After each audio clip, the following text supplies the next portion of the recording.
Welcome to episode 3 of The Open Ground. Today's episode will be a bit of a deviation from the flow we originally thought to establish, one of many peripheral explorations to come. The Scylla of rigid systematicity and the Charybdis of relativistic dissolution. On the discipline of thinking between system and collapse. We have long been taught to choose between truth and freedom, structure and drift, sense and senselessness. But the truth, if it is to remain worthy of pursuit, must live not in the extremes, but in the difficult, disciplined channel between them. This is not a safe path. It is not even a stable one, but it is the only one from which I believe thinking, real thinking, can survive. The channel of the mind. There are two temptations that haunt every thinker who dares to make sense of the world. One is the seduction of order, the belief that if one only constructs a system precise enough, complete enough, total enough, then truth will reveal itself and endure. The other is the lure of dissolution, the belief that since no system can capture reality fully, then perhaps all systems are masks, illusions, or power plays, and nothing stable can or should be claimed. These two temptations are not abstract philosophical errors. They are monsters, and we have met them before. In Homer's Odyssey, as Odysseus attempts to navigate the narrow strait between two sea monsters, he is faced with a dilemma. On one side looms Scylla, a fixed vertical formation harboring a six-headed beast that snatches men from passing ships.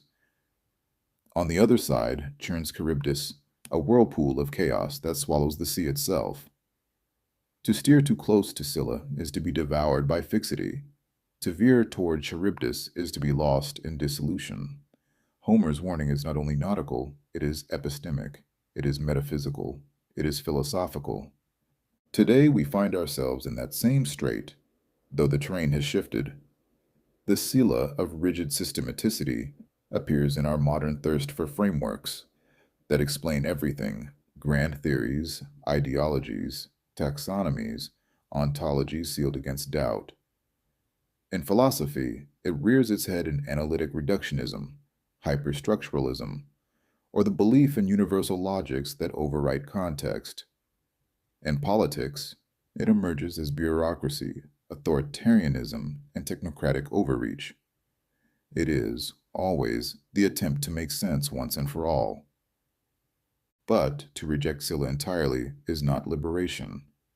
The opposite bank offers no refuge. The Charybdis of relativistic dissolution welcomes us with the illusion of freedom. A world where nothing is true, all is constructed, and any claim to stability is treated as a form of violence or naivety. It devours the very possibility of orientation. In its waters, critical thought becomes self-cannibalizing, and language is stripped of commitment. Meaning becomes performative at best, nihilistic at worst. Between these two extremes lies the real terrain of thought, not a safe place, but a narrow passage. To think is to navigate, not to arrive. To speak truthfully is to do so with the full awareness that neither the fixed system nor the formless abyss can carry us to clarity alone. If we are to think at all, it must be here, within the tension. The strait is the mind. Scylla, the devouring fixity of structure. Scylla does not seduce with beauty, she offers security. Her promise is not transcendence, but stability. She says, "Here, you will not drown. Stay close to the rock. Trust the system. Obey the map." Rigid systematicity feeds on this promise. It builds cathedrals of thought with no exits. Every room accounted for, every corridor named, every possibility diagrammed into submission. Within these walls, coherence masquerades as truth. And like Odysseus's crew, we are told to brace ourselves, to sacrifice a few limbs if necessary, but to cling to the structure. It is, after all, better than chaos. But structure is not the enemy. It is its absolutization that becomes monstrous. When a system ceases to be a tool for understanding and becomes the condition for what is allowed to be understood, Scylla awakens. She speaks through doctrines that no longer test their foundations, through metaphysical systems that ask us to mistrust our experience in favor of inherited categories, through analytic models that flatten complexity into solvable premises. In her world, dissent is error, mystery is inefficiency, ambiguity is a threat. This danger is particularly acute in philosophical traditions that valorize precision without humility. Rigid logical structures, once helpful in clarifying thought, are weaponized into gatekeeping mechanisms. Complexity is sanitized, not explored. Philosophical depth is mistaken for linguistic austerity. Scylla's grip tightens whenever thinking is confined to what a system permits, rather than what experience demands. And because the system often works, at least at first, it becomes ever more difficult to question its assumptions without seeming incoherent or irrational. But coherence is not a synonym for truth. A lie can be internally consistent. An ideology can be airtight and still be false. A metaphysical edifice can be logically unassailable and existentially bankrupt. Systematicity, once rigid, ceases to inquire. It only confirms.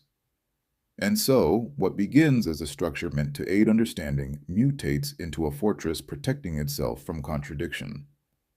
That is when Scylla devours, not with chaos, but with order. This is why the most dangerous systems are often the most elegant. Their elegance disguises the cost. What is excluded from the frame becomes invisible. What does not fit becomes illegible, and in the name of clarity, the world is reduced to what can be made to comply. Charybdis, the abyss of unmoored meaning. Charybdis does not promise safety, she promises liberation. If Scylla lures us with structure, Charybdis tempts us with its destruction. She whispers that all systems are fictions, all claims to truth suspect, all meanings contingent. And she is not entirely wrong. In the aftermath of Scylla's rigid tyranny, there is often an awakening, a realization that the structures we trusted were partial, oppressive, or violently reductive. But what follows is not always clarity. Often, it is recoil.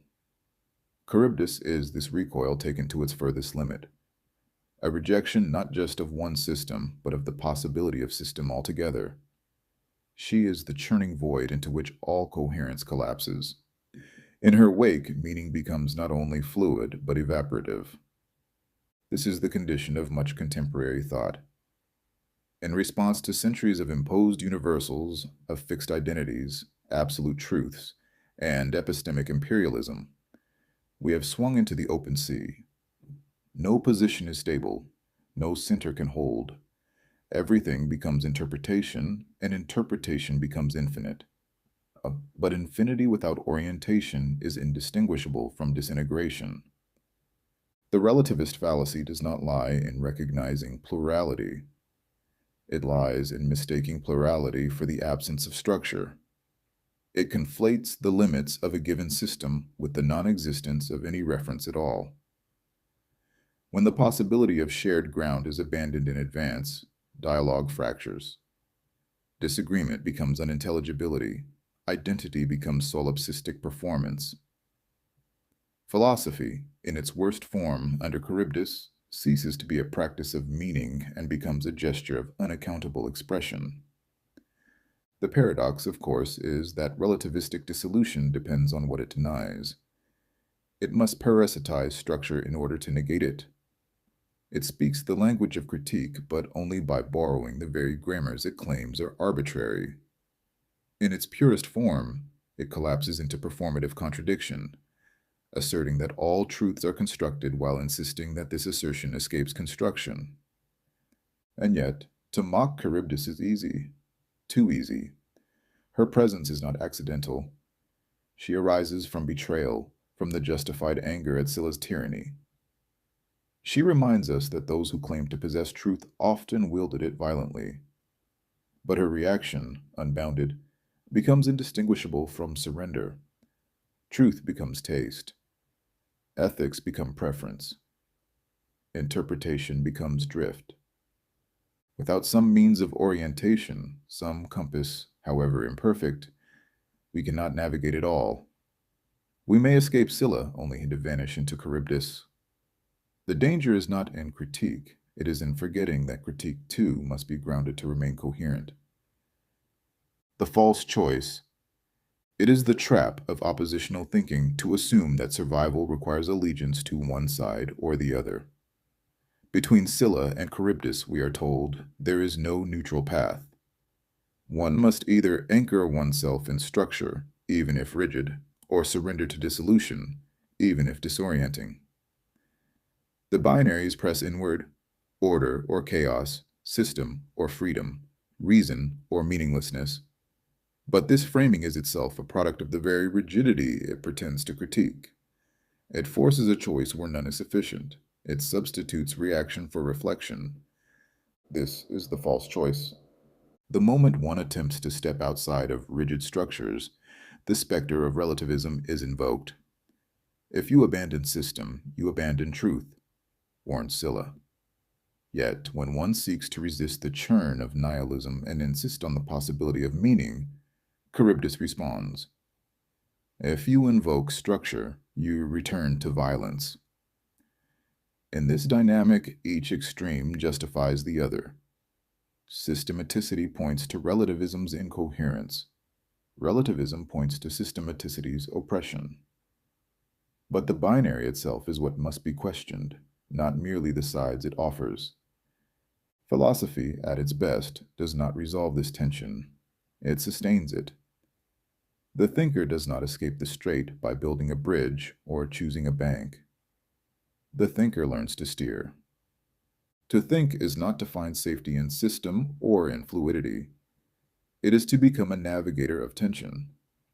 But most traditions, and certainly most institutions, do not reward this navigation.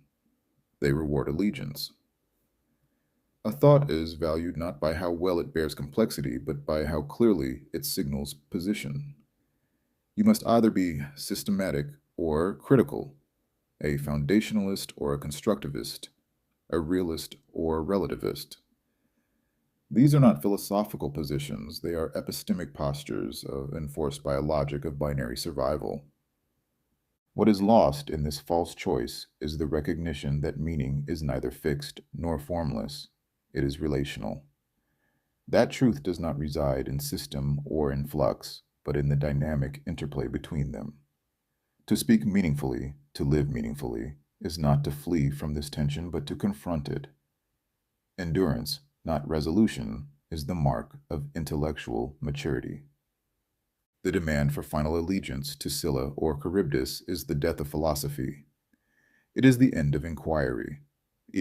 But if the danger lies in choosing either side as destination, then the task must be to inhabit the passage, not passively, but with discipline, not with certainty, but with conviction, not to escape the monsters, but to refuse their terms. Between the beasts, perpetual navigation. To live between Scylla and Charybdis is not to balance them as equals, nor to synthesize them into a unified truth.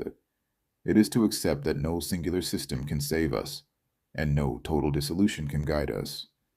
It is to think through the instability without retreating to the shores of certainty or surrendering to the sea of negation. Perpetual navigation is neither method nor compromise. It is discipline of practiced orientation to complexity. It requires a tolerance for partiality and a fidelity to coherence without closure. It demands that we hold system accountable to life, and life accountable to thought, not in the hope of arriving, but in the courage to proceed. This is not balance as stillness. It is not the mediocrity of the middle. It is a kind of dynamic centering, what might elsewhere be called the crucial equilibrium. But unlike equilibrium as stasis, this is an equilibrium sustained in movement, recalibrated constantly by the tension it refuses to eliminate. The map is always provisional. The compass must be redrawn with every shift in context, with every encounter that resists classification. To navigate perpetually is to resist two equal temptations. The first, to codify understanding so completely that it becomes untouchable. The second, to deconstruct reality so thoroughly that it becomes uninhabitable. It is to recognize that structure is necessary as scaffolding, not scripture, and that fluidity is vital as humility, not as surrender. This orientation does not reject structure. It questions which structures serve inquiry and which serve themselves. It does not reject critique. It questions which critiques preserve meaning and which simply dissolve it for sport. What emerges is a form of thought that is adaptive without being arbitrary, grounded without being dogmatic. In such thought, contradiction is not failure but signal. Uncertainty is not weakness but terrain. Language, identity, morality, and metaphysics, these are not truths to be discovered in their final forms, but vessels to be sailed, each one constantly reshaped by the waters through which they move. This is the perpetualist gesture, not to escape the monsters, but to learn the art of their navigation, to know when a structure is a shelter and when it is a trap, to know when critique is illumination and when it is erosion, and above all, to know that to navigate is not to master, but to endure. The crucial equilibrium. To name an equilibrium, crucial is not to assert its permanence, it is to underscore its necessity under conditions of fragility. Between Scylla and Charybdis, the equilibrium is not a resting point. It is not the midpoint between extremes. It is the discipline of return, the recursive recalibration of thought in the presence of collapsing certainties and surging doubt. The crucial equilibrium is not balance as neutrality. It is not a passive equalization of opposing forces. It is a live stance, to approach structure without worship, to confront chaos without collapse. It is, at its core, the refusal to sacrifice complexity for coherence or coherence for freedom. This is not a posture found in the footnotes of tradition. It must be forged, because nothing in the history of systematizing thought prepares us for a practice that affirms tension without resolving it. And nothing in the discourse of endless critique trains us to remain oriented when even orientation itself is suspect. The crucial equilibrium is not the inheritance of the philosopher. It is the test of one. To dwell in this equilibrium is to take responsibility for the implications of one's structures while resisting their sanctification. It is to build with care and dismantle with clarity. It is to allow frameworks to guide but never to bind. And in this there is no final method, only a commitment, that thinking will not harden into system, and meaning will not dissolve into evasion. What we call the crucial equilibrium is neither a concept nor a place. It is a practice of movement under conditions of pressure, a navigation that remains aware of its own navigation. It does not rest in answers, but in the capacity to sustain questioning without rupture. It does not trade in relativism, but in relationality. And it does not reject truth, but it refuses to claim it as conquest. In the end, this equilibrium does not save us from the monsters. It teaches us how to pass among them, not untouched, but not undone. The journey remains narrow, the strait, perilous, but the navigator becomes something other than victim or zealot. The navigator becomes perpetual. And that concludes today's peripheral jaunt. I hope you enjoyed. If you did, please like and subscribe. Until next time.